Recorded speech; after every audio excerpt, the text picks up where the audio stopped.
আজকে তোমাদেরকে একটা সিম্পল মুসুর ডাল দেখাচ্ছি। টমেটো দিয়ে করলে কিরকম লাগে, টমেটো দিয়ে মুসুর ডাল করলে খুবই ভালো লাগে। দেখো টমেটোগুলিকে এরকম ভাবে কেটে নিয়েছি, এরকম লম্বা লম্বা করে।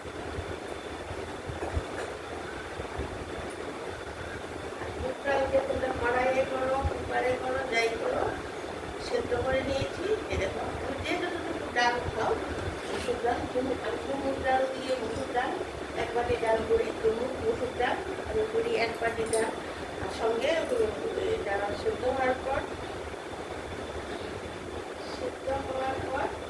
এটা দিয়ে আবার একটু ফুটে নিয়েছি।